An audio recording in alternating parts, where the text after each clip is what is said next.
Siguro po aware po tayo na may nangyayari pong digmaan sa pagitan po ng Iran at ng USA na kung saan marami pong mga namatay na apektuhan sa digmaan. At naka-apekto rin po rito sa atin dito sa Pilipinas ang pagtaas po ng mga bilihin, lalong-lalo po yung mga langis, mga gasolina, na kung saan ay labis na po itong pagpapahirap sa atin.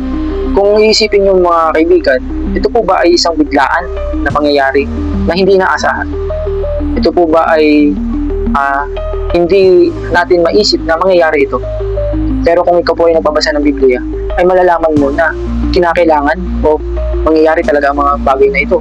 Sabi nga po rito ng ating Panginoon sa Kristo sa Mateo chapter 24 verse 3, ang sabi rito na samantalang siya nakaupo sa bundok ng mga olibo, lumapit sa kanya ng sarilinan ang mga alagad na nagsasabi, sabihin mo sa amin, kailan mangyayari ang mga bagay na ito at ano ang tanda ng iyong pagdating at ng katapusan ng panahon.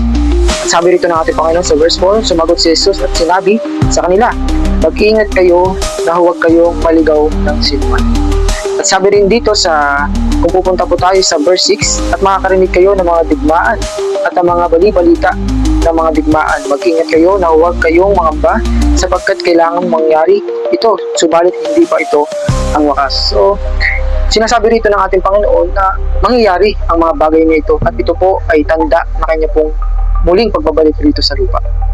At sinabi ng ating Panginoon na huwag po daw tayong mangamba sa mga bagay na ito sapagkat syempre kung ikaw po ay nananampalataya sa ating Panginoon ay alam mo na kaya kanya pong iligtas sa lahat po ng kapamahakan. At hindi lamang po ito mangyayari mga kaibigan, na sinasabi rin dito na marami daw pong darating sa kanya pong pangalan na nagsasabi po na siya po daw ang Kristo. Siyempre mga kaibigan, na alam po natin na marami pong mga nagsasabi o kiniklaim na sila po ang Son of God. Pero ibigyan po tayo ng babala ng ating Panginoon na huwag po daw tayong mailigaw ng sinuman. At sinasabi rin na ang pag-ibig ng tao ay lalamig. So, pansin naman po natin na nagkakaroon po talaga ng kaguluhan. Ang mga tao ay nagpapatayan at nagiging normal na lang po ang paghasik po ng kasamaan, no? Yung pagnanakaw, lahat po ng hindi po naaayon sa kalooban ng ating Panginoon. Lahat po ng bagay na ginagawa ng mga tao ngayon, karamihan ay puro na lamang po ang sariling kagustuhan.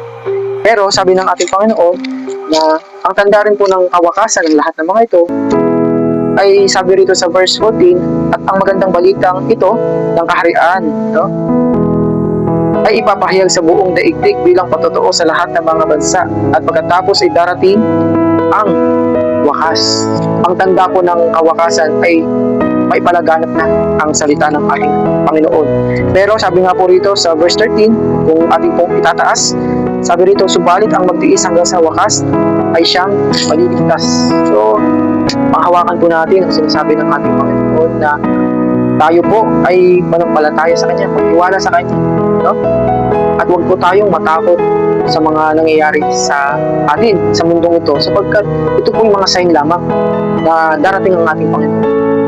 Huwag po tayong matakot sa mga nangyayari, bagkus tayo po ay mag-alak sapagkat, no, darating na ang ating tagapagligtas. Lahat po ng kamatayan, lahat po ng sakit, lahat po ng pagdurusa sa mundong ito ay wawakasan ng ating Panginoon sa muli niya pong pagdating.